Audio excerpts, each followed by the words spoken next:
permanecer com a palavra de Deus aberta, ok? Vamos fazer algumas considerações sobre o assunto.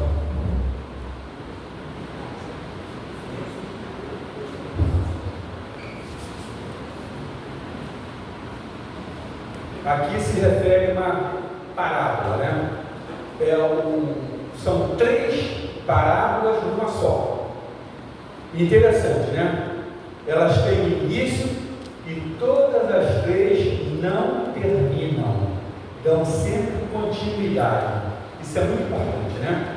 Nós vamos aqui tentar ler e explicar na luz da palavra como Jesus explicou isso aqui. Interessante, né? No Novo Testamento nós temos 39 parábolas. Só no doutor Lucas aqui, que é o médico de formação, nós temos 27. E essa aqui são 3 praticamente numa. Do capítulo 15, do verso 11 aqui, ao 32. Mas nós vamos começar aqui no capítulo 1, para a gente pegar o texto e o contexto, para entendermos bem aqui, né? Começando aqui, Jesus recebe pecadores. Aproximando-se de Jesus, todos os publicanos e pecadores para o ouvir, e murmuravam os fariseus e os escribas, dizendo: este recebe pecadores e come com eles. Interessante, né? Se nós formos ler sem o contexto, sem um entendimento do todo, parece que não vai ter sentido. Mas por quê? Os escribas e os fariseus, quem era esse povo? Aqui Jesus está sendo agredido aqui com uma murmuração dos escribas e fariseus. Os fariseus hoje, se alguém disser para a gente que você é um fariseu, a gente fica até constrangido. É uma ofensa, né? Mas naquele período, os fariseus, a função deles, eles eram os criadores das sinagogas dos judeus. Eles eram, vamos aspar aqui, os separados de Deus, a verdadeira comunidade israelita. Interessante, né? Olha só, a posição, os questionadores de Jesus, os fariseus, e os escribas. Quem eram os escribas?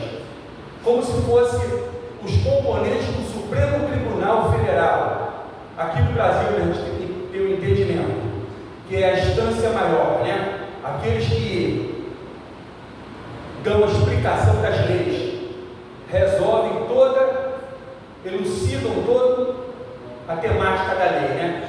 E eles eram especializados no Torá, os 5 livros da Bíblia, escritos por Moisés, especialista na lei. Olha só a situação que Jesus está. E Jesus lhes propôs esta parábola no verso 3. Lhes no plural. O que ele faz? Lhes propôs esta parábola. Para quem é as parábolas? Para os escribas e os fariseus. Interessante, né? E aqui, olha, então lhes propôs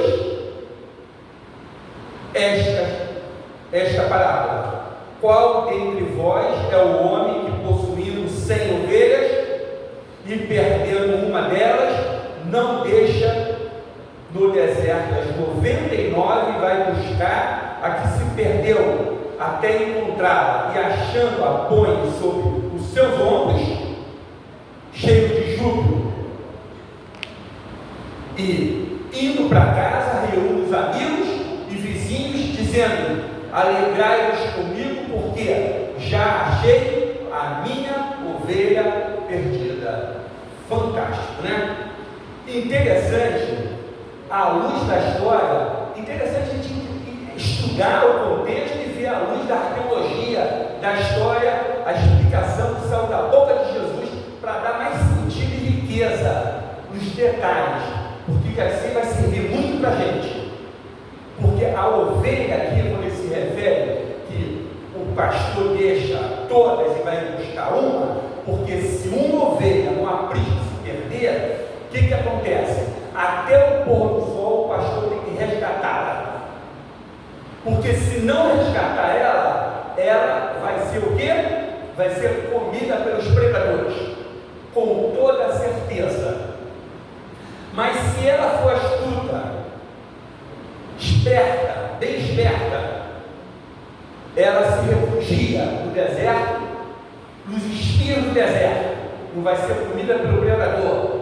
Mas no dia seguinte, quando o pastor resgatá-la, ela vai ter que ser levada para o abate. Sabe por quê? Porque ela danifica toda a sua lã. E o lucro dos criadores é justamente na tosa, tirar de 3 a 5 quilos que uma ovelha média ela produz. É o lucro do criador. E o pastor que está ali ao comando do criador vai ter que levá-la para o abate. Então, provavelmente ela morre de um jeito de outro, se ela se perder, não for resgatada até o pôr do sol. Interessante, né? É profundo demais, né? A figura aqui da ovelha, aqui, a parábola, vamos ler depois a figura do predador e a figura do pastor. A ovelha somos nós, a ovelha, frágil ovelha. O predador é Satanás, que veio para destruir, matar e roubar, só isso. E o pastor é a figura de Deus. Esse pastor é a figura do nosso Redentor, Jesus Cristo. E aqui, nessa história aqui, pequena, 21 versículos, nós vamos ver o conflito cósmico que nós estamos envolvidos. E no verso 6 fala que há aqui uma festa, né, no reino celestial, quando uma pessoa se salva. Aqui se referindo à ovelha, quando ela é resgatada até o pôr do sol, né? E o verso 7 aqui, fala aqui, o verso 7, digo-vos que assim haverá maior júbilo no céu por um pecador que se arrepende, do que por 99 justos que não necessitam de arrependimento. Interessante, né? Ele já coloca ali, bem explicadinho, né? Um justo, um ser humano, essa ovelha é um ser humano perdido. A comunidade toda não está perdida, então aquele precisa de ser resgatado. Interessante que parábolas, elas são narrativas que usam alegorias para transmitir uma lição de cunho moral. O objetivo de Jesus foi isso, mostrar para a gente a nossa necessidade de um Salvador. E para nós entendermos mais ainda, até 50 anos atrás, pouco tempo, né? 50 anos atrás, eu já estou com 52 de igreja, que eu fui batizado. Há 50 anos atrás, as pessoas questionavam muito: mas os escribas e fariseus, essa casta nobre, ela não se juntava com o povo, porque Jesus estava ensinando os publicanos e pecadores. Quem eram os publicanos? Eram os cobradores de impostos, detestáveis. E os pecadores eram o povo comum, que não tinham conhecimento. Jesus estava ensinando esse povo. Então as pessoas falavam assim: mas como é que chegou lá os fariseus e os escribas para argumentar com Jesus? Existia esse questionamento. Mas à luz da arqueologia de 50 anos para cá, nós já sabemos que o cenáculo ali era evidente. As casas tinham um terraço, onde eles faziam a parte social. No Oriente Médio Antigo, ali em cima eles faziam, como no Rio de Janeiro, fazem muitas festas na casa dos meus familiares lá, um churrasquinho em cima do terraço. Eles faziam o quê? Ali em cima do terraço, ali as festas, ali chamava cenáculo, ali onde eles estavam ali comendo, fazendo a ceia, cenáculo, vem de ceia, estavam ceando. Então, os publicanos ali e pecadores estavam com Jesus, e lá na rua, quem? Os fariseus e os escribas viram acontecer a cena, estavam distantes da rua. Aí fizeram questionamento. Jesus desceu provavelmente até o portão para receber essa casta de gente que fez essa murmuração. Então já está explicado ali como é que aconteceu esse incidente ali para surgir as 3 parábolas. Fica fácil de a gente entender, a gente pegando toda a explicação, né?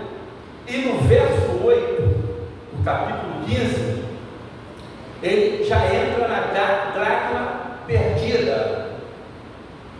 Vamos ler aqui, ó. O qual a mulher, interessante, ele não terminou a primeira, iniciou a segunda, e já entrou para a segunda parábola da dracma perdida. O qual a mulher que tendo 10 dracmas, se perdeu uma, não acende a candeia, varre a casa, procura diligentemente até encontrá-la, e tendo achado, reúne as amigas. Feminino, mulheres, as mulheres, olha só, e vizinhas, conotação até mulheres também, as mulheres, dizendo: alegrai-vos comigo, porque achei a dracma que tinha perdido. Interessante, né? Se ler, você não vai entender o contexto, como Jesus falou ali, como é profundo, né? Se você for, mais tarde vocês pesquisem em casa, dão um Google ali, ou da inteligência artificial, que vocês vão ter um entendimento mais claro, que naquela cultura do Oriente Médio, há 2000 anos atrás, uma jovem de 12, 13, 14 anos, já no período, né, se tornar moça, ela era entregue para o casamento, e ela recebia o dote dos pais, 10 dracmas, recebia 10 dracmas, e elas colocavam, vocês vão ver depois, quando vocês pesquisarem na inteligência artificial, não agora, depois, presta atenção no que eu estou falando, para ficar bem explicadinho. Elas recebiam 10 dracmas, colocavam 5 nas vestes esquerda e 5 na direita. Interessante, vocês vão ver depois, na Jordânia e no Líbano, as mulheres idosas que guardaram os vestimentos de casamento, mostram as dracmas penduradas ali. Interessante, né? Como é que a gente traz para hoje, para entender claramente para que o pai dava, porque o pai recebia um dote quando dava a filha para o casamento, recebia um dote, a pessoa tinha que pagar, porque ele educou, alimentou, ele preparou, e ele não entregar a filha para qualquer um. Eu também não entregaria a filha minha para qualquer um. Só tenho filho homem, tenho netas, mas só tenho filho homem, mas não entregaria não. E eles não entregavam não, recebiam um dote para mostrar que o cara tinha condição de sustentar, e dava as 10 dracmas como um simbolismo para que, se acontecesse como no Oriente Antigo Médio, naquele período, eles divorciavam muito. Jesus repudiu o divórcio, mas eles divorciavam. Eles não estavam agradados, motivos triviais, tinha muito divórcio, e aquilo ali era como um resgate para voltar para o seio da família, para que aquele dinheiro pudesse voltar para o seu resgatador, o pai, a mãe, ou os sanguíneos, um parente de sangue, para que ela não fosse para a prostituição ou para mendigar. Estaria segura. Esse é o objetivo das dracmas. Porque ela perdeu uma e estava com a vassoura ali? Porque naquela época as casas não tinham ventilação como tem hoje, janelas direcionadas para o sol, as pessoas inteligentes, né, colocam direcionando para poder filtrar o sol. Não tinha, eram escuras, e eram clareadas por lamparinas de azeite. Então tinha que varrer bem, porque a moeda fica debaixo da poeira. Por isso que Jesus falou essa segunda parábola. Interessante, né?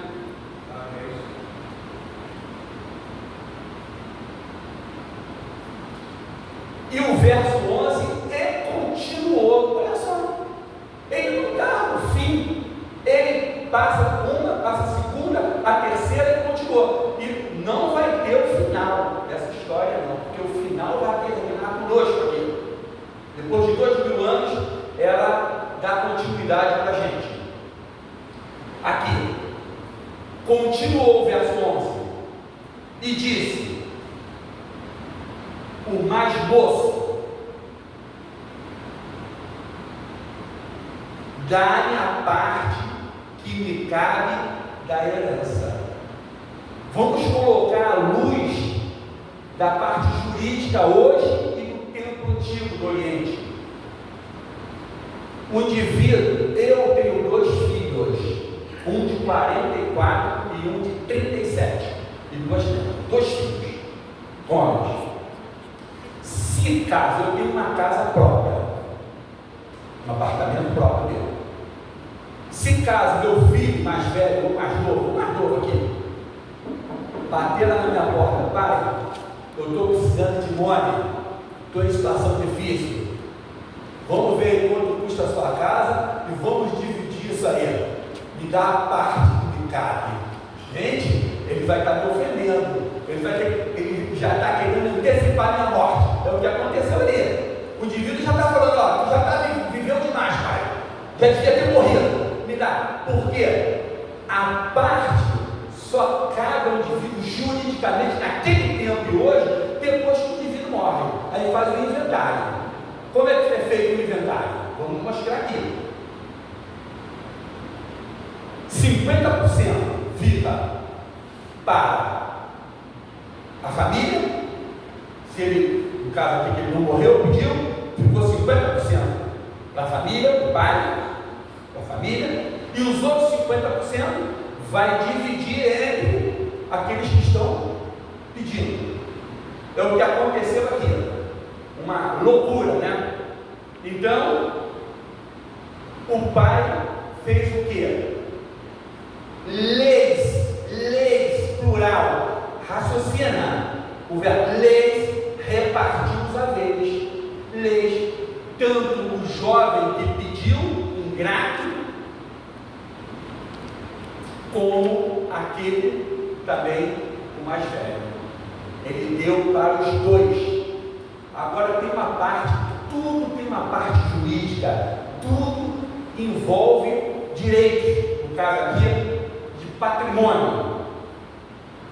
Naquele tempo, o livro da lei, depois o João pesquisa, Deuteronômio 21, capítulo 21, do verso 15 a verso 17, existia uma norma jurídica na família. O primogênito recebia 2 partes, 2/3, no caso aqui, da herança, e o mais novo só 1/3. É lei escrita por Moisés, orientação de Deus.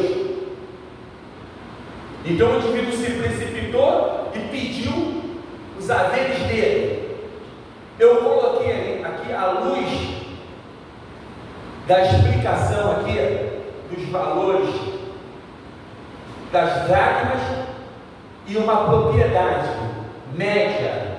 Coloquei um valor aqui, não coloquei um valor muito alto para a gente ter um entendimento aqui de como é que fica a situação daquele indivíduo. Coloquei 1 milhão, não botei muito não, R$1 milhão, no valor nosso. Vamos colocar em dracma, que uma dracma é o valor de um dia de salário. Um dia de salário pode ser 120 para o pobre, 130, 150, o cara mais rico 250, lá em Copacabana estão comprando 280, uma limpeza, uma diária, estão comprando 280.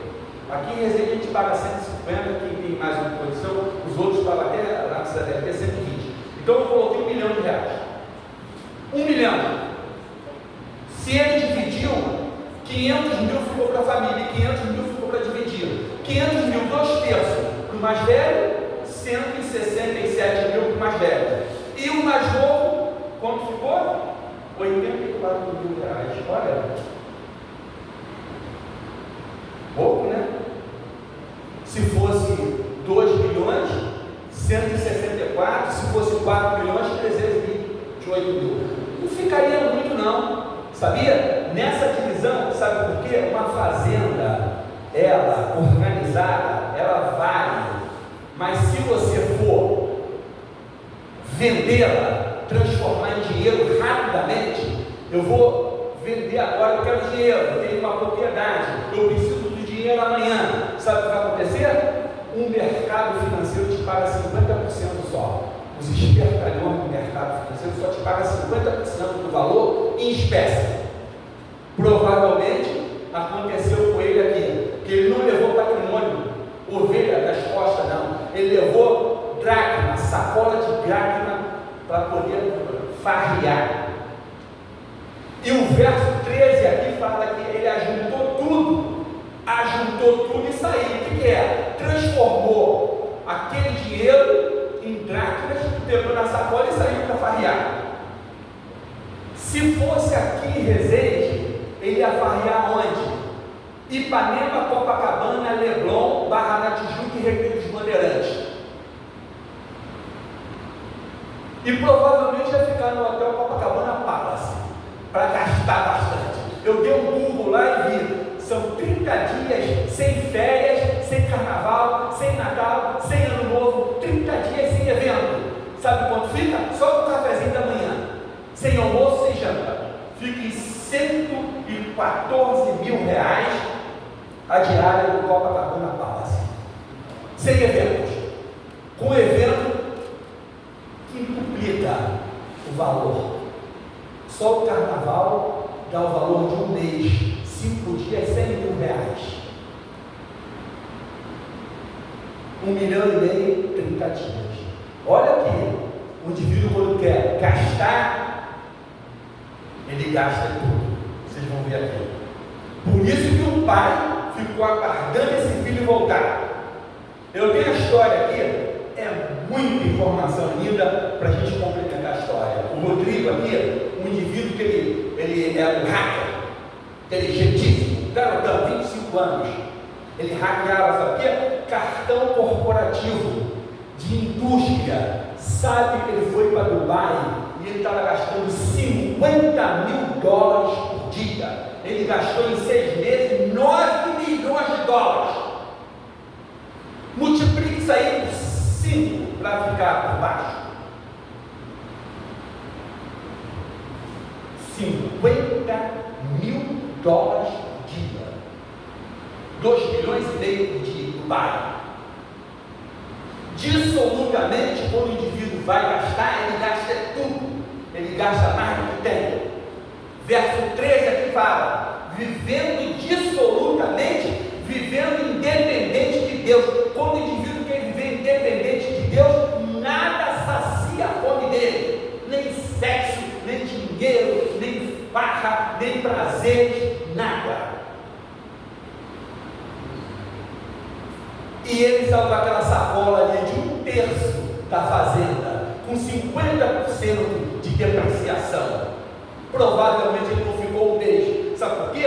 Qual é o lugar que ele foi?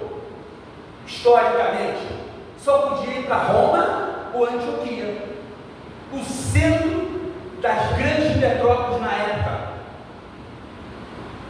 É para lá que ele foi, e para lá que ele gastou tudo. O verso 14 aqui da palavra de Deus: começou a mendigar, acabou tudo. A palavra de Deus falou que acabou o dinheiro todo. Passou uma crise naquele país, uma fome.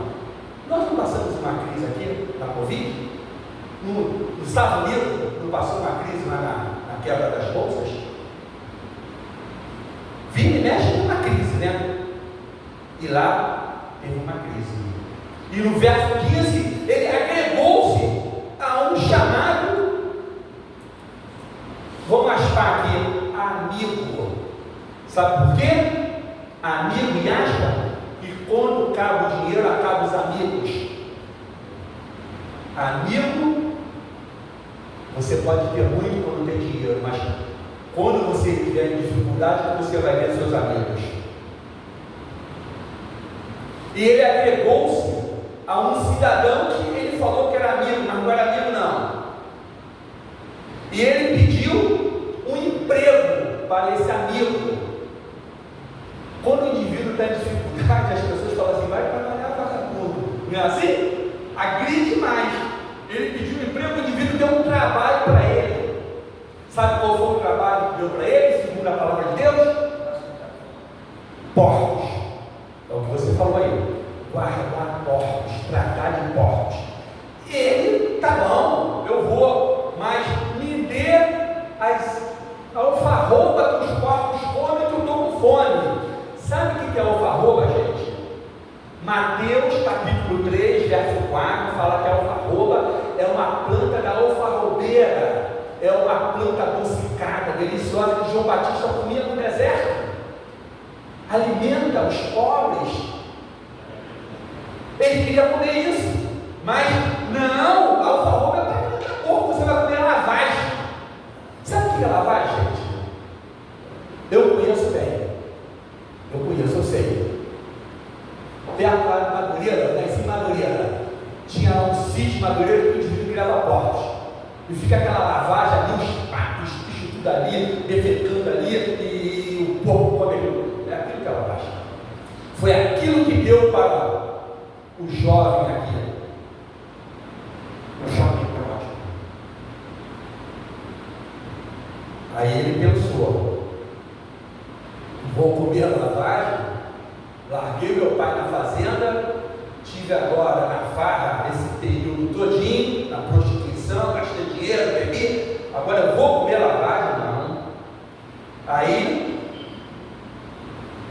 ele caiu no fundo do poço. Aí lembra, quando o indivíduo cai no fundo do poço, de quem ele lembra?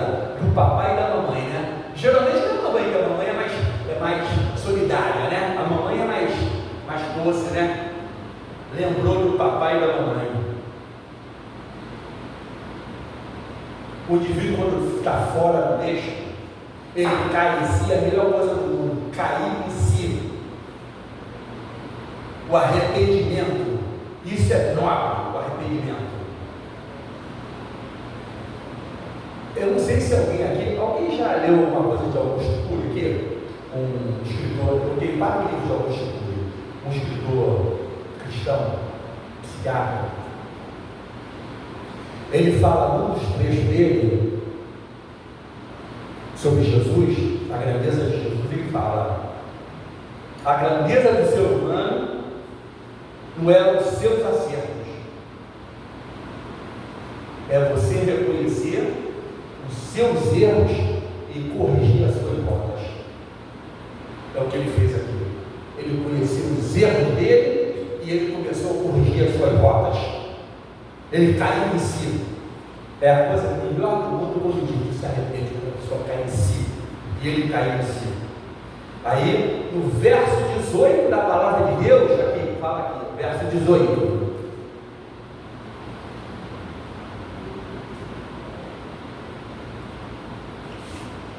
Vamos lá. Quando ele cai em si, ele não chama o nome de Deus. Ele olhou para o céu e falou: pequei contra o céu.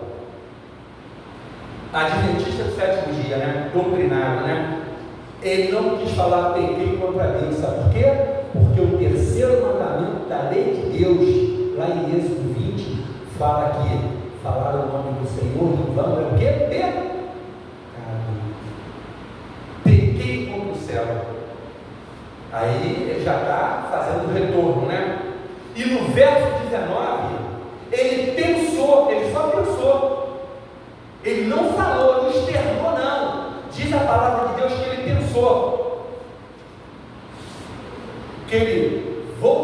para o pai e pediria um emprego para o pai, para ser um dos trabalhadores do pai. Ele não queria ser um dos escravos do pai, não, porque o fazendeiro tinha escravos e trabalhadores. Por quê? Escravos era aquele que trabalhava, não cumpria horário, trabalhava direto, fazia o que o patrão mandava, o dono mandava. Mas ele falou: eu quero ser um dos trabalhadores, porque tinha 3 classes de trabalhadores. Eram os lícitos, um diarista na casa, aquele que vai lá fazer a limpeza e vai embora, recebe um dinheirinho, 120, vai embora. Os duros eram o servo da casa, que vivia na casa. E o pai era como se fosse o filho da casa, que estava ali convivendo com os filhos do patrão. Esses 3 classes de trabalhadores. Ele queria ser uma das 3 classes de trabalhadores do seu pai. Ele pensou em pedir. Pensou, não externou não. E o pai disse que viu ele vindo, adentrando a fazenda. E já sabia, o pai já sabia que aquele dinheiro daria período X. O pai do empreendedor sabia que não ia dar mais de um mês para ele gastar e voltar, que ele ia voltar. E o pai viu ele de longe e disse que correu para abraçar o filho.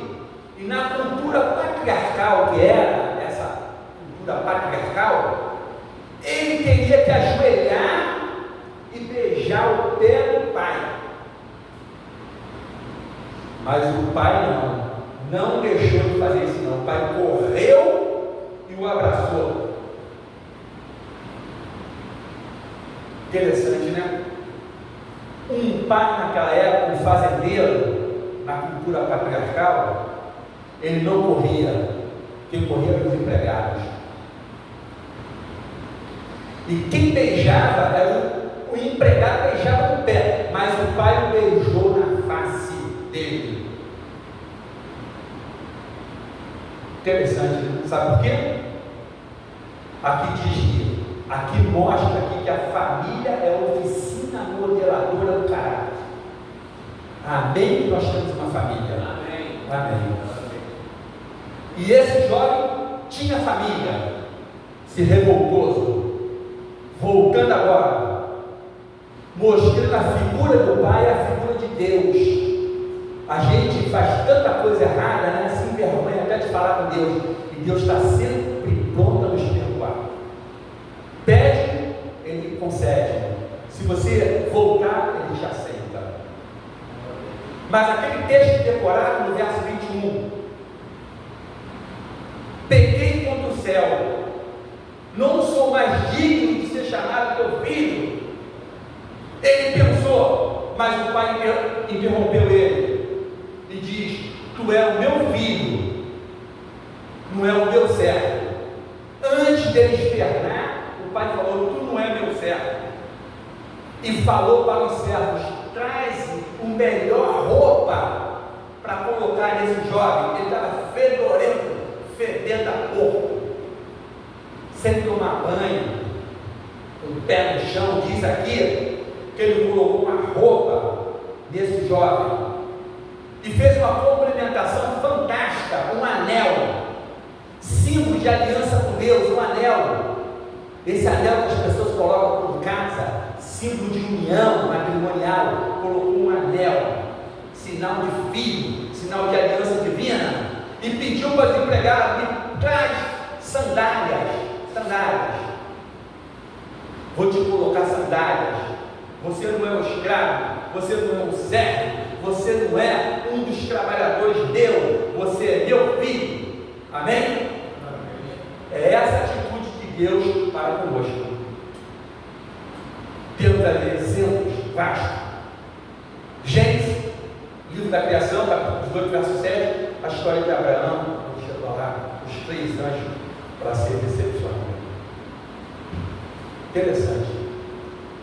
Nessa festa aqui, a dracma, a ovelha e o filho pródigo se refere a nós. Nós somos.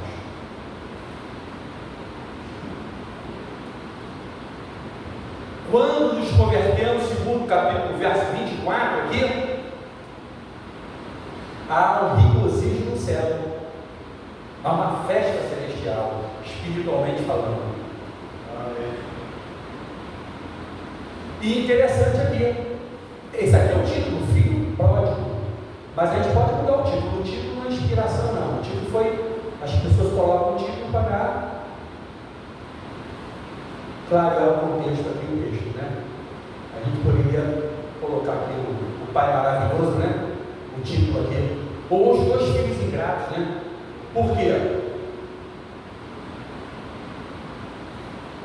O verso 25 fala a figura do filho mais velho. A pergunta que não quer falar: quem é o filho injusto? O pródigo ou aquele que ficou lá? Os dois. A parábola dos dois filhos. Porque diz aqui o verso 28 que o filho mais velho se indignou com o pai. Ele se queixou com o pai. Interessante, né? Ele fez comentários aqui terríveis, fala a palavra de Deus, contra o pai, porque o pai estava resgatando o filho mais novo. Mas no verso 28, na última parte, o pai procura o mais velho para conciliar. Aquele filho moralista também estava perdido. Interessante, né? Porque mostra a figura das três parábolas, uma conectando a outra sem terminar a primeira, entrando na segunda e na terceira. A ovelha. A ovelha é um animal que sabe que está perdido. Tem intuição, o animal tem intuição, sabe que está perdido. Estava perdido fora de casa, não estava? A ovelha estava perdida fora de casa. Filho mais velho. A dracma não tem consciência que está perdida, mas está perdida lá, perdida dentro de casa. Então, o simbolismo aqui das parábolas se refere às pessoas. Mas o pai procura a conciliação aqui. E olha só como é triste. Sabe o que o filho falou para o pai? É o teu filho. Aí o pai retornou: é o teu irmão. E ele falou: o teu filho. O pai falou: o teu irmão. Sabe, da mesma forma. Olha a ingratidão. E aqui o fundo moral, no litígio, dentro da família, dentro da igreja, em qualquer lugar que nós estivermos presentes, teremos que ser o conciliador e nunca jogar álcool na fogueira. Se você jogar álcool na fogueira, o que vai acontecer? De repente até se queima também, né? Nós, como cristãos, temos que ser o conciliador.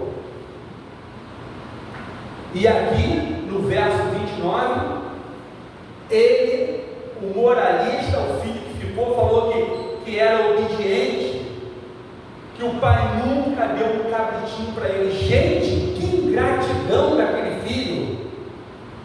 O outro coitado saiu com 1/3, segundo a lei de Deus, era o mais novo, saiu com 1/3 só, de 50%, da metade ficou com 1/3, e de 1/3 ficou a metade de 1/3 para transformar em espécie.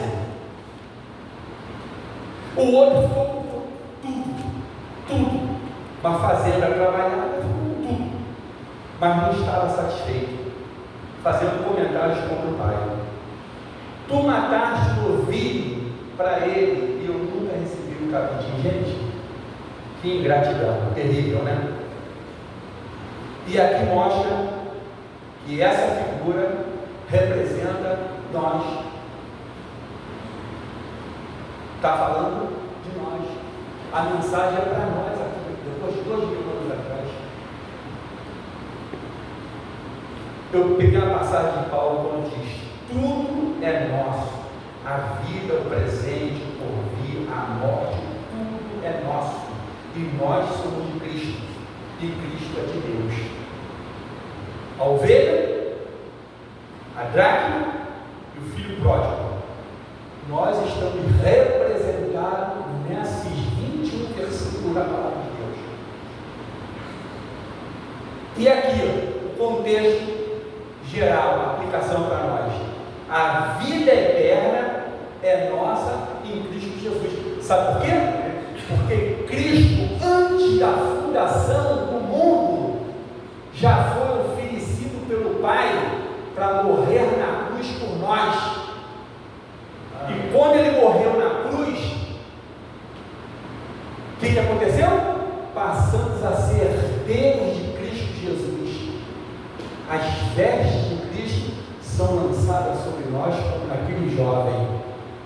Por isso que nós, se aceitarmos o Senhor Jesus, seremos salvos, nós e nossa família. Amém? Amém.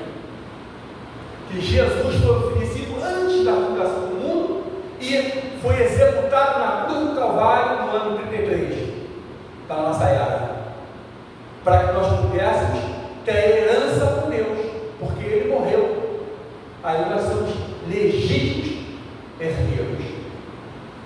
E para finalizar, isso aí quem escreveu foi o JC, Jesus Cristo. Aquele que vem a mim, de maneira nenhuma o lançarei fora. Que possamos estar seguros nas mãos de nosso Senhor Jesus Cristo. Amém.